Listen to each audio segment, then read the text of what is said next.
لا تنسوا الإعجاب بالفيديو والاشتراك بالقناة وتفعيل زر الجرس ليصلكم كل جديد. تفاصيل زواج محمود عبد العزيز من بوسي شلبي. كانت صديقة لزوجته وفجأة أصبحت ضرتها. تميز محمود عبد العزيز بموهبته التمثيلية الكبيرة وحلم بأن يلتحق بمعهد السينما، لكن والده الحازم رفض ذلك خوفا على مستقبله، فالتحق بكلية الزراعة، وهناك التحق بفريق التمثيل في الجامعة. ورغم حصوله على درجة الماجستير في تربية النحل، فإن حلم التمثيل ظل يلاحقه، وترك منزل أسرته متجها إلى القاهرة وذاق المر في شوارعها، فلم يكن يمتلك حق المعيشة ولم يستطع التخلي عن حلمه والعودة إلى منزله. نام في فنادق بسيطة وحل ضيفا على زملائه، حتى انتهى به الأمر إلى منزل في منطقة المنيل اشترك في إيجاره مع آخرين. كانت اللحظة الفارقة حين التقى المخرج الراحل نور الدمرداش الذي آمن بموهبته وأعطاه دور صغير في مسلسل كلاب الحراسة. وتواصل دعم المخرج نور الدمرداش له لدرجة أنه ترك له حرية اختيار الدور الذي يناسبه في مسلسل الدوامة، والذي نجح فيه نجاحا كبير. وانطلق بعدها النجم محمود عبد العزيز إلى أبواب المجد والشهرة. وعلى الجانب الآخر من حياته الشخصية هناك جانب من حياة محمود عبد العزيز الكثير يتساءل حوله، وما الذي إلى الآن هو محل جدل من الكثيرين، وهو علاقة الفنان محمود عبد العزيز بالإعلامية بوسي شلبي. وما بين البعض يقول أنها خطفته من زوجته الأولى جيلان زويد، والبعض يقول أنه جمع بينهما الحب. جيلان زويد أو جيجي هي الزوجة الأولى للفنان محمود عبد العزيز، والتي أنجب منها 3 أبناء ولدان يعملان بالتمثيل، هما الممثل كريم محمود عبد العزيز والمنتج محمد محمود عبد العزيز. واستمر زواجها بالفنان محمود عبد العزيز لمدة 20 سنة. تحمل صفات الفتاة المصرية والعربية بكل جمالياتها، وأنها كانت إنسانة محترمة تنتمي لعائلة طيبة مستعدة للوقوف إلى جانب زوجها والدفع به للأمام. هكذا وصف الفنان محمود عبد العزيز زوجته الأولى. وقد أثارت العلاقة بينه وبين بوسي شلبي الجدل لفترة طويلة، حيث اتهمها الكثيرين أنها خطفته من زوجته الأولى جيجي بعد زواج استمر لأكثر من 20 سنة. وقد انفصل الراحل محمود عبد العزيز عن زوجته الأولى جيجي بشكل مفاجئ وهي والدة أبنائه، وبعدها بفترة قصيرة أعلن زواجه من الإعلامية بوسي شلبي. ما لا يعرفه الكثيرون أن الفنان محمود انفصل عن بوسي بعد شهر من زواجهما بعد نشوب خلافات بينهما، لكنه عاد لها مرة أخرى وظل متزوجا منها حتى وفاته. وقد سئل محمود في أكثر من لقاء تلفزيوني عن سبب انفصاله عن زوجته الأولى، إلى أنه لم يتحدث في هذا الأمر، وقد نفى المقربون منه أي علاقة بين زواجه من بوسي شلبي وبين طلاقه من جيجي. وقد أكدوا أنه قرر أن ينفصل عن زوجته الأولى قبل أن يفكر في الارتباط ببوسي شلبي. وقد أكد في أكثر من مرة أنه عاش مع زوجته الأولى سنوات جميلة ومستقرة، وأكد أنها من ساندته في الكثير من المحن.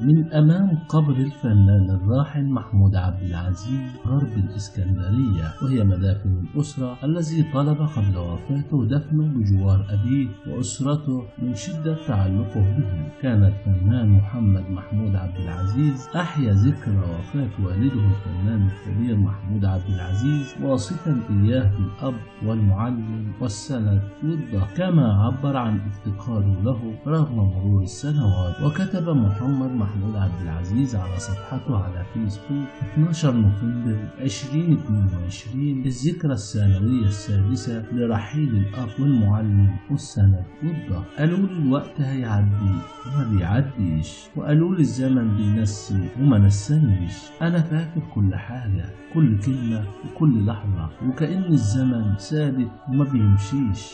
وتابع: زي ما قلت هفضل أقول نصيحة لوجه الله، ملي عينيك من حبايبك، وكل واحد يملي عينيه من اللي بيحبهم ويصرحوا بحبه. مش لازم نعلن مشاعرنا بعد ما يمشوا. لو بتحب حد روح له وقول له واقعد معاه وملي عينيك منه واستمتع بوجوده وبقربه منك. واختتم ابن الساحر: اللهم ارحم كل من رحلوا عنا وثبتهم عند السؤال، وصبر قلوب ذويهم، واشف كل مريض، ورد كل غائب، وهونها علينا جميعا يا رب العالمين. أسألكم الفاتحة والدعاء لأبويا ولكل من رحلوا عنا. نشأ الفنان الراحل محمود عبد العزيز بمحافظة الإسكندرية، تحديدا بمنطقة الوريدان، وعاش شبابه في هذه المنطقة الشعبية إلى أن انطلق إلى العاصمة لاستكمال مسيرته في عالم الفن في منتصف السبعينيات. ولد الفنان محمود عبد العزيز وهي من أحياء غرب الإسكندرية. على الرغم من شهرته ونجوميته إلى أنه ظل مرتبط بأهل منطقته ولم ينقطع وصاله بجيرانه وأصدقائه رغم حياته في القاهرة، فكان يواصل زيارتهم في الأعياد والمناسبات، ويزور قبر والده ويقرأ له الفاتحة، ويسير في شوارع عروس البحر ليتذكر أهم لحظات حياته. الساحر محمود عبد العزيز دنجوان السينما المصرية، رأفت الهجان، المزاجنجي، الشيخ حسني، محمود المصري، وغيرها من الشخصيات الرائعة التي قدمها لنا على مدار أكثر من 40 عام.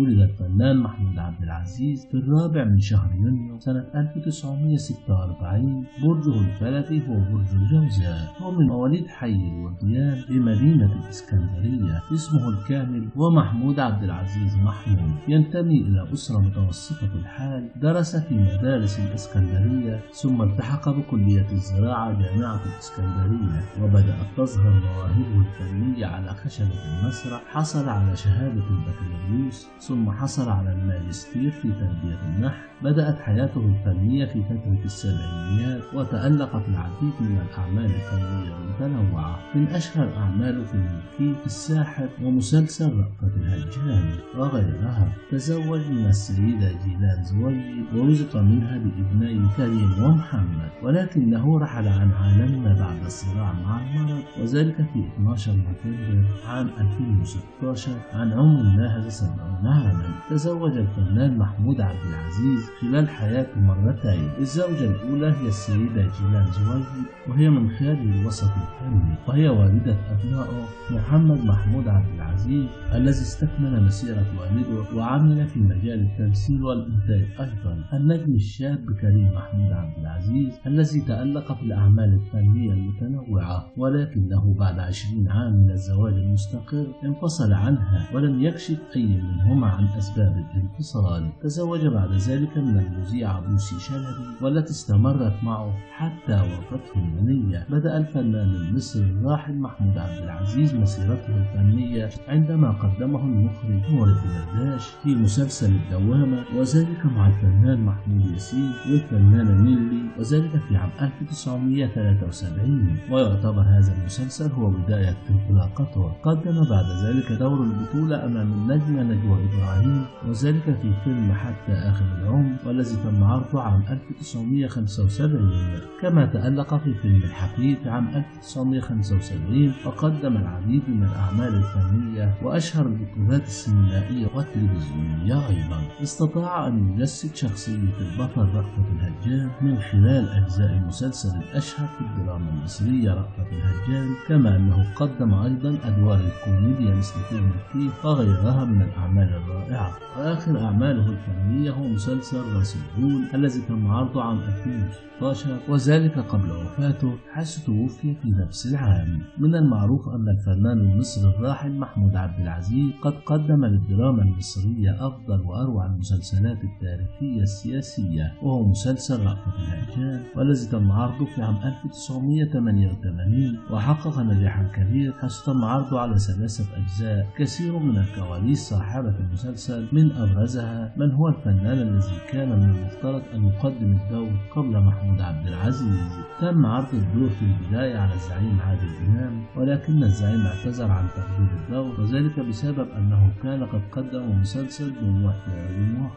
وحققت شخصية جمعة الشوال نجاح كبير، لذلك رأى أنه من الصعب أن يقدم مسلسل سياسي آخر في نفس التوقيت، لأن الجمهور ربط بين اسمه واسم البطل جمعة الشوال. كذلك أيضا عنصر الشكل والملامح الذي بدا أفضل بالنسبة للنجم محمود عبد العزيز، وذلك لأن شخصية رأفت الهجان الحقيقية كانت تشبه محمود عبد العزيز أكثر، كما أن عادل إمام رأى أن موت البطل في أول حلقات المسلسل هو سبب رئيسي لاعتراضه على العمل، ولم تعجبه طريقة سرد الأحداث. بعد النجاح الكبير الذي حققه محمود عبد العزيز في المسلسل، كان هناك توتر في العلاقات بينه وبين الزعيم عادل إمام، وذلك عندما تناقلت الصحافة أخبار أنه تم استبعاد عادل إمام واستبداله بمحمود عبد العزيز، لكنهما تقابلا بعد ذلك وعادت العلاقات قوية مثل البداية. رحل عن عالمنا الفنان القدير محمود عبد العزيز الذي تألق في السينما والتلفزيون المصري خلال مسيرته الفنية الحافلة، وكان لوفاته أسباب عدة والتي ذكرها لنا الإعلامي الكبير عماد الدين أديب، وذلك بعد وفاته لأنه من أقرب الأصدقاء إليه. تحدث من خلال إحدى مقالاته عن معاناة الفنان محمود عبد العزيز قبل وفاته وما هو المرض الذي أدى إلى وفاته. ذكر الإعلامي عماد الدين أديب أنه كان يعاني من ألم في أسنانه، وظن في بداية الأمر أنه تسوس وأنه بحاجة إلى عملية جراحية، وبالفعل قام بإجراء العملية في فرنسا. حدث خطأ خلال العملية أدى إلى تسرب بعض الفيروسات إلى أعلى الفك ومنها إلى الرأس. أصبح الفنان محمود عبد العزيز في معاناة كبيرة بسبب الآلام التي واجهها بعد الجراحة. كان يتناول كمية كبيرة من المسكنات، وبعد ذلك اكتشف الأطباء وجود بعض الأورام، ومن هنا بدأ الفنان رحلة جديدة من العلاج بفرنسا. استمر في جلسات العلاج الكيماوي ثم عاد إلى مصر. أكدت الإشاعة التي قام بها في مصر أن السرطان قد تشعب في جسده وانتقل إلى الرئة والعمود الفقري والكبد والمخ أيضا. أخبر الأطباء ولديه محمد وكريم أن الحالة أصبحت ميؤوس منها. تمكن المرض من جسده وأثر ذلك على حالته النفسية بشكل كبير، وكان يرفض تناول الطعام، وعاش آخر عدة أسابيع من حياته على المحاليل الطبية. في يوم 12 من شهر ديسمبر عام 2016 غيب الموت الفنان القدير محمود عبد العزيز بعد صراع طويل مع المرض، وذلك عن عمر 70 عاما. من أفلام محمود عبد العزيز طائر الليل الحزين، حساب السنين، شفيقة ومتولي، كانتنا في الخارج، وادي الذكريات، العذراء والشعر الأبيض، تزوير في أوراق رسمية، إعدام ميت، الطوفان، الفيل، أبناء وقتلة، جري وحوش، القطونة، الكتاب، البحر بيضحك فيه، الجندي، سوق المتعة، الساحر، ليلة الجدود، إبراهيم الأبيض. من مسلسلات محمود عبد العزيز البشاير، رأفت الهجان، محمود النصري، باب الخال، جبل الحلال، راس الهول. لا تنسوا الإعجاب بالفيديو والاشتراك بالقناة وتفعيل زر الجرس ليصلكم كل جديد.